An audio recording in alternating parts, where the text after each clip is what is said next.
ബെഥനിയിൽ വെച്ച് ഈശോ അമ്മയെ കാണുന്നു. ഒലിവുമലയെ ബെഥനിയുമായി ബന്ധിപ്പിക്കുന്ന തണലുള്ള ഒരു വഴിയിലൂടെ ഈശോയും ശിഷ്യന്മാരും വേഗം നടക്കുന്നു. ലാസറസിന്റെ പട്ടണത്തിലേക്കാണ് അവർ പോകുന്നത്. ബെഥനി വരെ കുന്നുകൾ താണു താണു നിരന്നു കിടക്കുന്നു. പട്ടണത്തിൽ പ്രവേശിക്കുന്നതിന് മുമ്പ് തന്നെ ആളുകൾ ഈശോയെ മനസ്സിലാക്കുന്നുണ്ട്. വിവരം മറ്റുള്ളവരെ അറിയിക്കാൻ പലരും പല വഴിക്ക് ഓടുകയാണ്. അങ്ങനെ വിവരമറിഞ്ഞ ലാസറസും മാക്സിമിനൂസും ഒരു വശത്തുകൂടി ഓടിവരുന്നു. തിമോത്തിയോസിൻ്റെയും ജോസഫിൻ്റെയും കൂടെ ഐസക്ക് വേറൊരു വശത്തു നിന്ന് ഓടിവരുന്നു. മൂന്നാമത്തെ കൂട്ടർ മാർത്തായും മാർസല്ലായും മറ്റുമാണ്. മാർത്ത അവളുടെ ശിരോവസ്ത്രം മാറ്റി കുനിഞ്ഞ് ഈശോയുടെ പാദം ചുംബിക്കാൻ തുടങ്ങുന്നു. ഈ സമയത്ത് അൽഫ്യോസിൻ്റെ ഭാര്യ മേരിയും മേരി സലോമിയും കൂടെ വന്ന് ഗുരുവിനെ അഭിവാദ്യം ചെയ്ത ശേഷം അവരുടെ പുത്രന്മാരെ ആലിംഗനം ചെയ്യുകയാണ്. ഈശോയുടെ കയ്യിൽ പിടിച്ചിരിക്കുന്ന കൊച്ചു ജാബസ് പല പ്രാവശ്യം അങ്ങോട്ടും ഇങ്ങോട്ടും മാറിപ്പോകുന്നു. ആളുകളുടെ തിരക്കെല്ലാം കണ്ട് അവൻ സ്തംഭിച്ചു പോകുന്നു. എൻഡോറിലെ ജോണിന് ആരെയും പരിചയമില്ലാത്തതിൻ്റെ ഒരു പ്രയാസം അനുഭവപ്പെടുന്നുണ്ട്. അയാൾ എല്ലാവരുടെയും പിന്നിൽ പോയി അല്പം അകന്നു നിൽക്കുന്നു. പെട്ടെന്ന് സൈമന്റെ വീട്ടിലേക്കുള്ള ഇടവഴിയിലൂടെ ഈശോയുടെ അമ്മ നടന്നു വരുന്നു. ഈശോ ജാബസിന്റെ കൈ വിട്ടിട്ട് അടുത്തുള്ള സ്നേഹിതരെ മെല്ലെ ഉന്തി മാറ്റിക്കൊണ്ട് അമ്മയുടെ അടുത്തേക്ക് വേഗത്തിൽ പോകുന്നു. ആളുകളുടെ സംസാരത്തിന് മീതെ പരിചിതമായ ആ വാക്കുകൾ മുഴങ്ങിക്കേൾക്കുന്നു. മകനെ, അമ്മേ, ഒരു സ്നേഹഗാനം പോലെ അവർ പരസ്പരം ചുംബിക്കുന്നു. അമ്മ അനുഭവിച്ച വേദനയെല്ലാം അമ്മയുടെ ചുംബനത്തിലുണ്ട്. വളരെ നാളായി അവരെ അലട്ടിയിരുന്ന ഭയം ഇപ്പോൾ അലിഞ്ഞു പോകുന്നതായി തോന്നുന്നെങ്കിലും ആ സഹനത്തിൻ്റെ ക്ഷീണമെല്ലാം ഇപ്പോൾ അനുഭവപ്പെടുന്നു. ഈശോയ്ക്ക് വരാൻ പാടുണ്ടായിരുന്ന ആപത്തുകളെക്കുറിച്ചെല്ലാം അവർ ആകുലയായിരുന്നു. എല്ലാം മനസ്സിലാക്കിയ ഈശോ അമ്മയെ തലോടിക്കൊണ്ട് പറയുന്നു, എൻ്റെ ദൈവദൂതൻ്റെ അരികിൽ അമ്മയുടെ ദൈവദൂതനും ഉണ്ടായിരുന്നു. എന്നെ കാത്തു സൂക്ഷിക്കാൻ ഒരാപത്തും എനിക്ക് സംഭവിക്കാൻ ഇടയില്ലായിരുന്നു. അതിനാൽ കർത്താവായ ദൈവം സ്തുതിക്കപ്പെടട്ടെ. എങ്കിലും ഞാൻ കുറേയധികം വേദന സഹിച്ചു. കുറെ കൂടെ നേരത്തെ വരണമെന്ന് ഞാൻ വിചാരിച്ചതാണ്. എന്നാൽ അമ്മയെ അനുസരിക്കാനായി വേറൊരു വഴിയിലൂടെയാണ് ഞാൻ വന്നത്.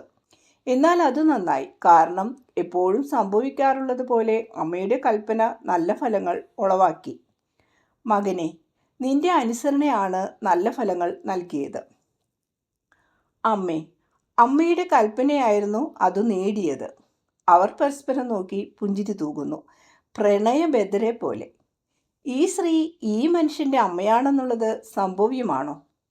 പ്രായത്തിൽ 16 വയസ്സിൻ്റെ വ്യത്യാസം എവിടെയാ? മേരിയുടെ മുഖത്തിൻ്റെയും കന്യോത്തം പാലിക്കുന്ന അവളുടെ ശരീരത്തിൻ്റെയും അഴകും ദൈവിക ചൈതന്യവും കണ്ടാൽ സുന്ദരമായ യുവത്വം തുളുമ്പി നിൽക്കുന്ന മകൻ്റെ പെങ്ങളാണെന്നേ പറയൂ. എന്തുകൊണ്ടാണ് ഫലങ്ങൾ ഉണ്ടായതെന്ന് അമ്മ എന്നോട് ചോദിക്കുന്നില്ലേ? പുഞ്ചിരി തൂകിക്കൊണ്ട് ഈശോ ചോദിക്കുന്നു. എൻ്റെ ഈശോ എന്നിൽ നിന്നും ഒന്നും മറച്ചു വയ്ക്കുകയില്ലെന്ന് എനിക്കറിയാം. എൻ്റെ പ്രിയപ്പെട്ട അമ്മേ, ഈശോ വീണ്ടും മേരിയെ ചുംബിക്കുന്നു.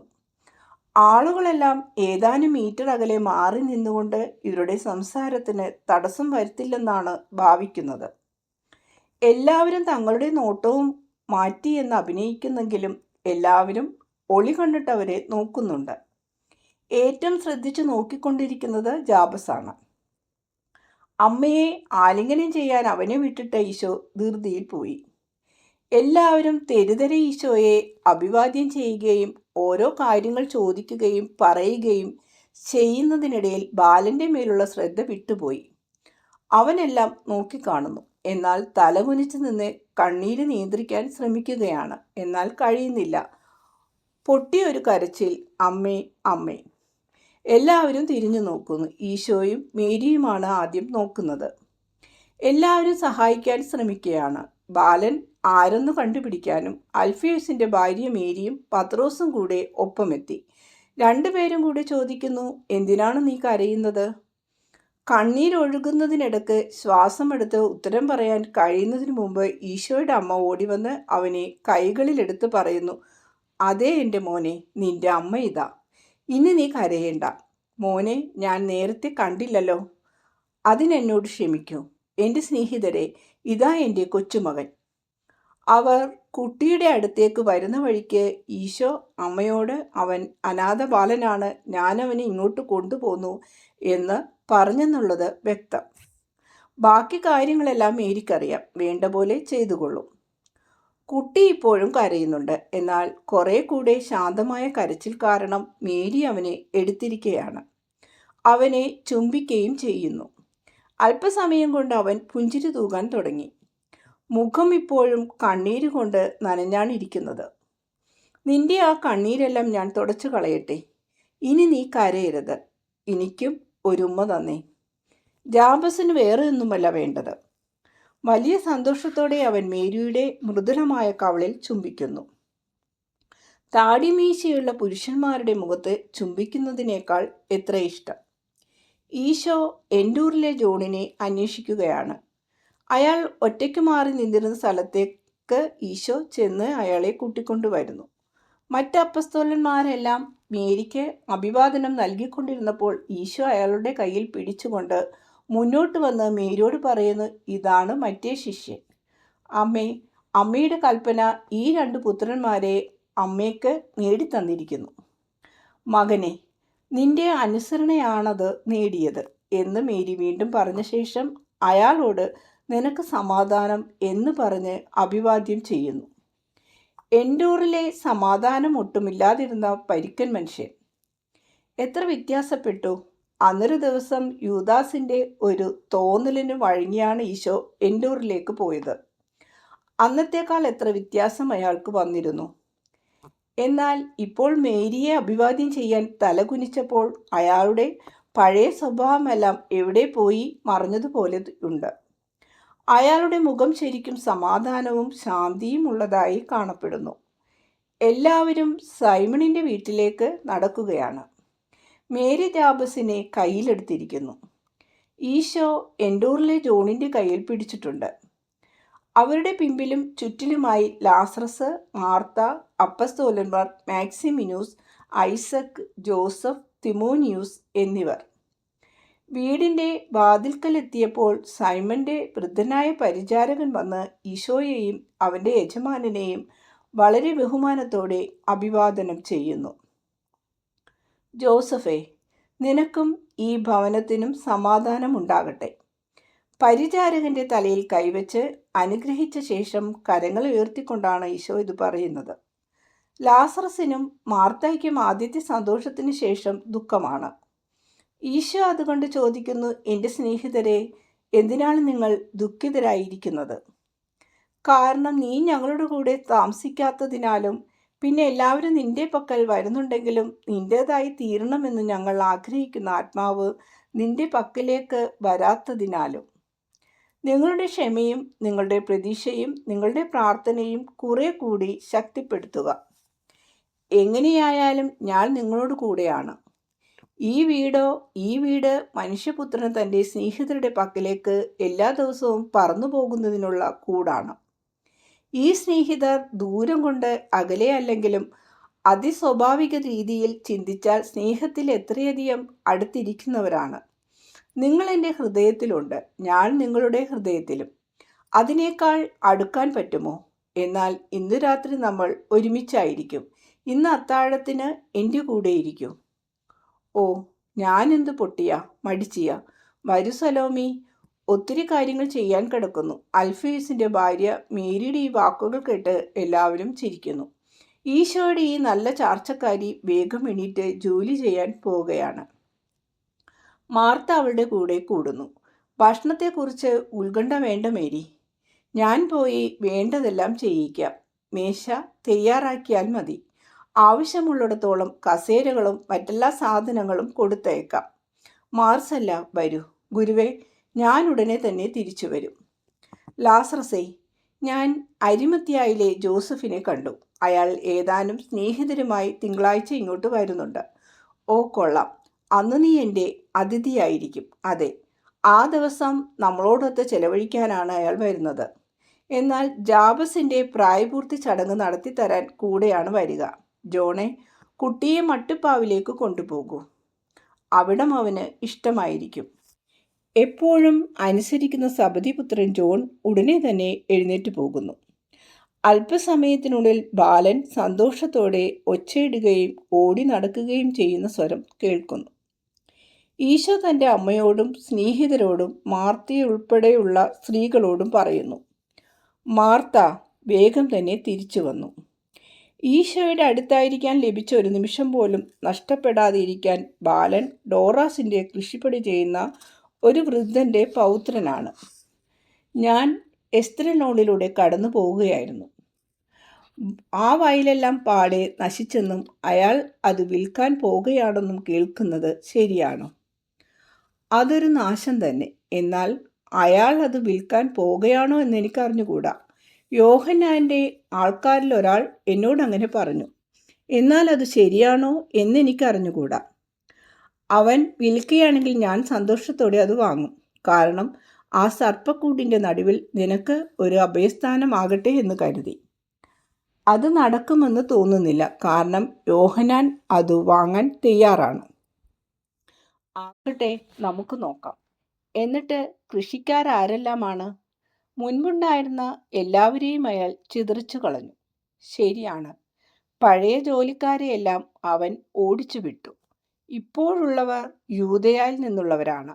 ഒരു കാട്ടുമൃഗത്തെ പോലെ കുട്ടിയെ കാട്ടിലാണ് സൂക്ഷിച്ചിരുന്നത്.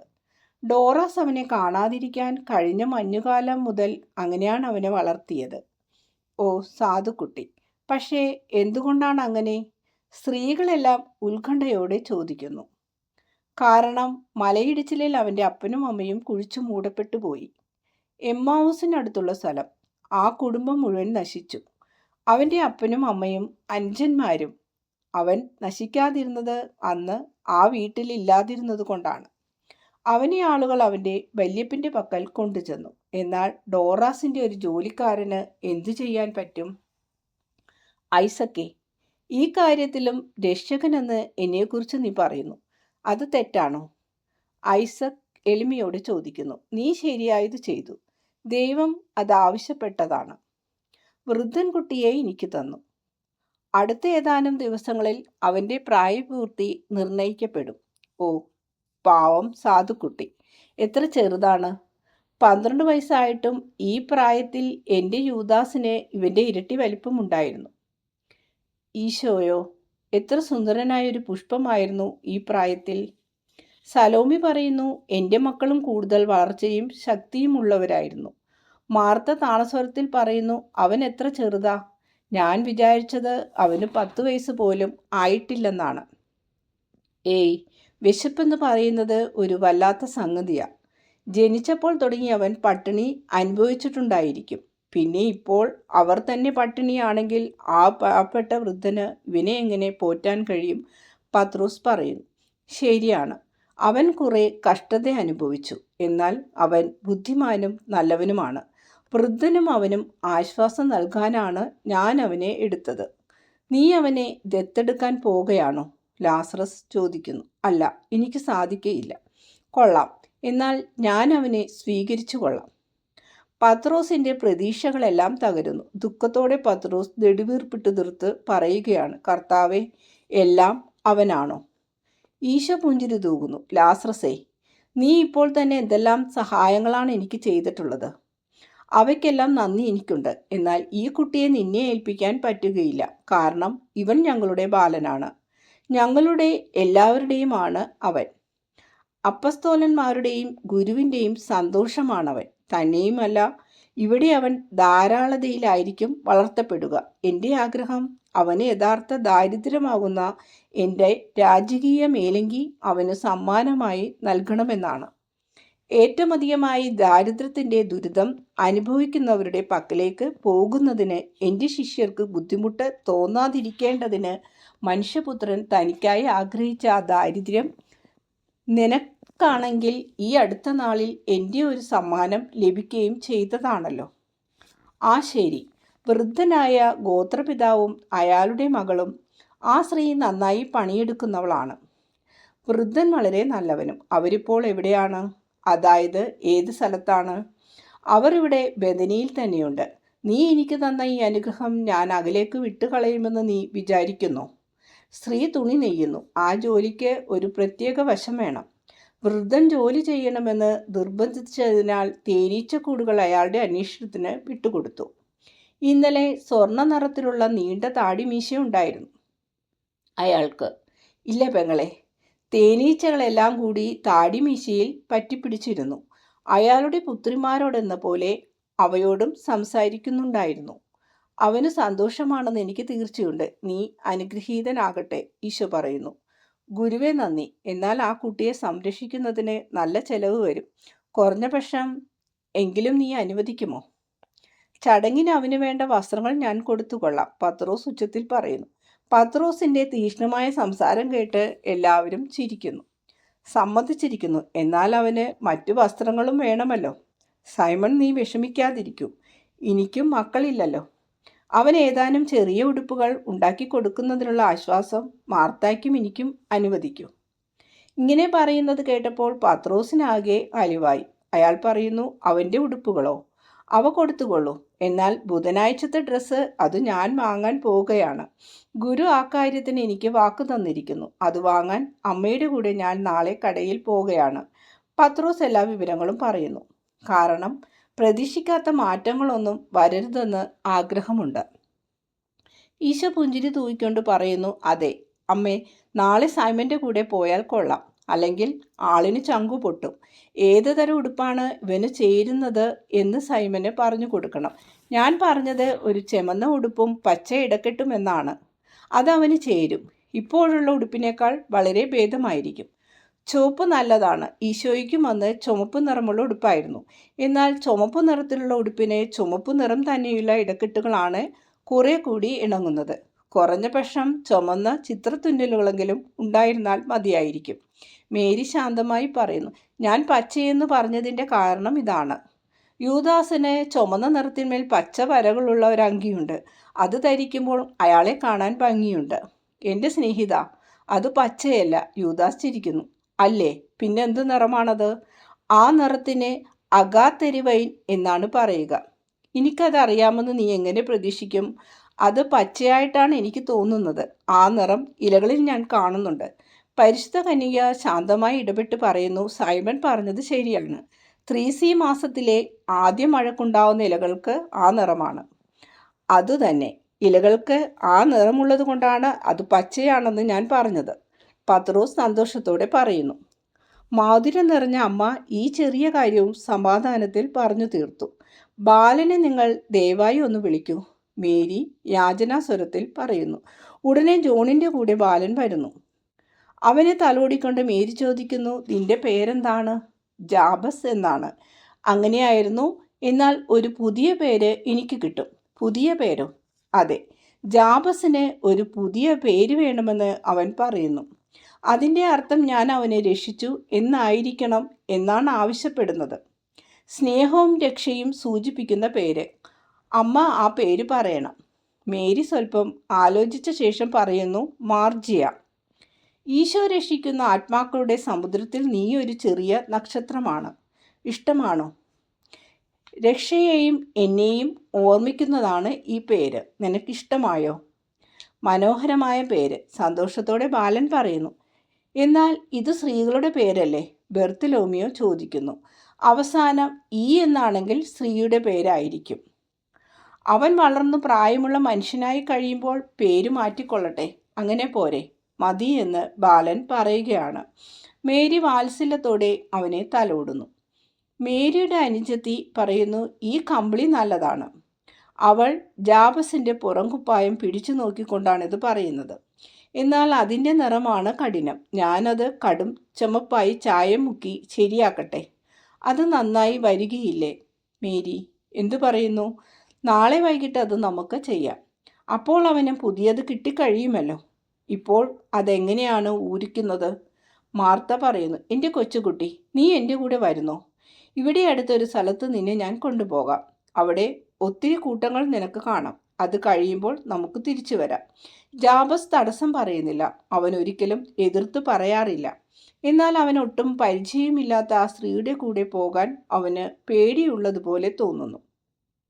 അവൾ നേരിയ സ്വരത്തിൽ ലജ്ജാപൂർവ്വം ചോദിക്കുന്നു, ജോണും എൻ്റെ കൂടെ വരുമോ? തീർച്ചയായും. അവർ പോകുന്നു. മറ്റുള്ളവരെല്ലാം അവരവരുടെ സംഭാഷണം തുടരുകയാണ്. മനുഷ്യരുടെ ദുഷ്ടതകളുടെ കഥകൾ പറയുകയും നെടുനിശ്വാസം ഉതിർക്കുകയും ചെയ്യുന്നു. സ്നാപകനെക്കുറിച്ച് അറിയാവുന്ന കാര്യങ്ങൾ ഐസക്ക് പറയുന്നു. ചിലർ പറയുന്നു അയാൾ മക്കേരിസിലാണെന്ന്. വേറെ ചിലർ പറയുന്നു അയാൾ തിബേരിസിലാണെന്ന്. അയാളുടെ ശിഷ്യന്മാർ തിരിച്ചെത്തിയതുമില്ല. അവർ അദ്ദേഹത്തെ അനുഗമിച്ചില്ലേ? അവർ കൂടെ പോയി. എന്നാൽ അദ്ദേഹത്തെ ബന്ധനസ്ഥരാക്കിയവർ നദി കടന്ന് കഴിഞ്ഞു. തടാകത്തിൻ്റെ ഭാഗത്തേക്കാണോ താഴെ മക്കേരിസയിലേക്കാണോ കൊണ്ടുപോയതെന്ന് അറിഞ്ഞുകൂടാ. ജോണും മത്തിയോസും ഷെമിയോനും അന്വേഷിച്ചു നടക്കുന്നുണ്ട്. അവർ തീർച്ചയായും അദ്ദേഹത്തെ ഉപേക്ഷിക്കുകയില്ല. ഈ പുതിയ ശിഷ്യനെ ഐസക്കെ നീയും ഉപേക്ഷിക്കുകയില്ല. തൽക്കാലം ഇവൻ എൻ്റെ കൂടെ താമസിക്കും. പെസഹ എന്നോടൊപ്പം അവൻ ആഘോഷിക്കണമെന്ന് ഞാൻ ആഗ്രഹിക്കുന്നു. ഞാൻ പെസഹ ആഘോഷിക്കുന്നത് ജെറുസലേമിൽ യോവന്നായുടെ വീട്ടിലായിരിക്കും. അവർ എന്നെ കണ്ടു. എനിക്കും എൻ്റെ കൂട്ടുകാർക്കും കൂടെ ഒരു മുറി തരാമെന്ന് പറഞ്ഞിട്ടുണ്ട്. അവരെല്ലാവരും ഈ വർഷം വരുന്നുണ്ട്. ജോനാഥനും ഉണ്ടായിരിക്കും. ലെബനിൽ ഉള്ളവരും വരുമോ? വരും. ഒരു പക്ഷേ ജോണിൻ്റെ ശിഷ്യർ വരികയില്ലായിരിക്കാം. യോഹന്നാൻ്റെ പണിക്കാർ വരുന്ന വിവരം നീ അറിഞ്ഞോ? വരുന്നുണ്ടോ? ഞാൻ പുരോഹിതർ ബലിയർപ്പിക്കുന്ന ഭാഗത്തുള്ള വാതിൽക്കൽ ഉണ്ടായിരിക്കും. അവരെ കണ്ടുപിടിച്ച് എൻ്റെ കൂടെ കൊണ്ടുപോകും. അവസാന നിമിഷത്തിലായിരിക്കും അവരെത്തുക. അവർക്ക് സമയം വളരെ ചുരുക്കമായിട്ടേ ഉള്ളൂ. എന്നാൽ ഒരാടിനെ കിട്ടിയിട്ടുണ്ട്. എനിക്കും ഒരെണ്ണമുണ്ട്. വളരെ നല്ല ഒരു ആട്ടിൻകുട്ടി ലാസറസ് എനിക്ക് തന്നതാണ്. അതിനെ നമുക്ക് ബലിയർപ്പിക്കാം. അവരുടേതിനെ മടക്കി യാത്രക്ക് അവർ സൂക്ഷിച്ചു കൊള്ളട്ടെ. മാർത്ത ജോണിൻ്റെയും ജാബസിൻ്റെയും കൂടെ തിരിച്ചു വരുന്നു. ബാലൻ ഒരു വെള്ള അങ്കിയും ചുമപ്പ് പുറംകുപ്പായവും ധരിച്ചിട്ടുണ്ട്. അവൻ്റെ കൈത്തണ്ടിൽ ചുമപ്പ് നിറത്തിലുള്ള ഒരു മേലങ്കിയും തൂക്കിയിട്ടുണ്ട്. ലാസറസേ, ഇവയേതാണെന്ന് ഓർമ്മിക്കുന്നുണ്ടോ? കണ്ടോ? സാധനങ്ങൾക്കെല്ലാം എപ്പോഴെങ്കിലും ഉപയോഗമുണ്ടാകും. അവർ പരസ്പരം നോക്കി പുഞ്ചിരി തൂകുന്നു. മാർത്ത, വളരെ നന്ദി. ഈശോ പറയുന്നു, ഓ എൻ്റെ കർത്താവേ, ഞാൻ ഒരു സാധനവും കളയുകയില്ല. എല്ലാം സൂക്ഷിച്ചു വെക്കും. ഇവയെല്ലാം അമ്മയുടെ പക്കലുണ്ടായിരുന്നതാണ്. എൻ്റെ സഹോദരൻ്റെ ഉടുപ്പുകൾ പലതും എൻ്റെ പക്കലുണ്ട്. അമ്മ അത് കൈകാര്യം ചെയ്തിരുന്നവയായതുകൊണ്ട് അവയെല്ലാം എനിക്ക് പ്രിയപ്പെട്ടവയാണ്. ഇടയ്ക്കിടയ്ക്ക് ഞാൻ ഒരെണ്ണം ഒരു കുട്ടിക്ക് കൊടുക്കും. ഇപ്പോൾ ഇവ ഞാൻ മാർജിയാമിന് കൊടുക്കുന്നു. അല്പം ഇറക്കം കൂടുതലാണ്, എന്നാൽ അവ എളുപ്പത്തിൽ ശരിയാക്കാം. ലാസറസിന് പ്രായപൂർത്തി ആഘോഷിച്ചു കഴിഞ്ഞപ്പോൾ പിന്നെ അവനിതൊന്നും വേണ്ടാതായി. കുട്ടികളുടെ ഒരു നിർബന്ധം. ആ നിർബന്ധത്തിന് അമ്മ വഴങ്ങി. കുഞ്ഞു ലാസറസിനെ അമ്മ ആരാധിക്കുക തന്നെ ചെയ്തിരുന്നു. മാർത്ത ലാസറസിനെ കെട്ടിപ്പിടിക്കുന്നു. ലാസറസ് മാർത്തായുടെ കരങ്ങൾ പിടിച്ച് ചുംബിച്ചുകൊണ്ട് ചോദിക്കുന്നു, നീയും ആരാധിക്കുന്നില്ലേ? അവർ പരസ്പരം നോക്കി പുഞ്ചിരി തൂകുന്നു. നോക്കൂ, ദൈവപരിപാലനയുടെ വിധം. പലരും മന്ത്രിക്കുന്നു. എൻ്റെ നിർബന്ധം നിങ്ങളെയെല്ലാം കടാക്ഷിക്കാനിടയായി. ഒരുപക്ഷെ ഇവയെല്ലാം എന്നോട് ക്ഷമിക്കുമായിരിക്കും. ഭക്ഷണം തയ്യാറായി. എല്ലാവരും അവനവൻ്റെ സ്ഥലത്ത് ഇരിക്കുന്നു. ഈശോയ്ക്ക് അമ്മയോടൊന്ന് സമാധാനത്തിൽ സംസാരിക്കാൻ അവസരമുണ്ടാകുന്നത് രാത്രി വളരെ വൈകിയാണ്. അവർ മട്ടുപ്പാവിലേക്ക് പോയി ചേർന്നിരിക്കുന്നു. കൈകൾ ചേർത്ത് പിടിച്ചിട്ടുണ്ട്. പരസ്പരം സംസാരിക്കുകയും ശ്രദ്ധിക്കുകയും ചെയ്യുന്നു. ഈശോയാണ് ആദ്യം സംസാരിക്കുന്നത്. ഇതുവരെ നടന്ന കാര്യങ്ങളെല്ലാം അമ്മയെ പറഞ്ഞു കേൾപ്പിക്കുന്നു. അനന്തരം മേരി പറയുന്നു, മകനെ, നീ ഇവിടെ നിന്ന് ഇറങ്ങിയ ഉടനെ ഒരു സ്ത്രീ ഇവിടെ വന്നു. അവൾ നിന്നെ അന്വേഷിച്ചാണ് വന്നത്. ഒരു വലിയ നികൃഷ്ടത, ഒരു വലിയ രക്ഷയും. പാവം നിന്നിൽ നിന്നും പാപപ്പുറതി ലഭിക്കണമെന്ന് അവൾ ആഗ്രഹിക്കുന്നു. അവളുടെ നിശ്ചയത്തിൽ സ്ഥിരമായി നിൽക്കണമെങ്കിൽ അത് വേണം. സൂസന്നയെയും നീ സുഖപ്പെടുത്തിയതാണെന്ന് പറഞ്ഞ് അവളെ ഞാൻ സൂസന്നയെ ഏൽപ്പിച്ചു. നമ്മുടെ വീട്ടിൽ അവളെ പാർപ്പിക്കാമായിരുന്നു. എന്നാൽ എല്ലാ പടവുകളും വന്നെടുക്കുന്ന തുറമുഖം പോലെയാണല്ലോ നമ്മുടെ വീട്. പലരും ദുഷിച്ച ഉദ്ദേശത്തോടെ വരുന്നവരും. അതുകൊണ്ടാണ് എൻ്റെ കൂടെ അവളെ പാർപ്പിക്കാതിരുന്നത്. ഇപ്പോൾ ലോകത്തോട് അവൾക്ക് വെറുപ്പായി. അവൾ ആരാണെന്ന് അറിയാമോ? ഒരാത്മാവ്. എന്നാൽ തെറ്റാതെ അവളെ സ്വീകരിക്കേണ്ടതിന് അവളുടെ പേരറിഞ്ഞാൽ കൊള്ളാം. അവളുടെ പേര് ആഗ്ലേ.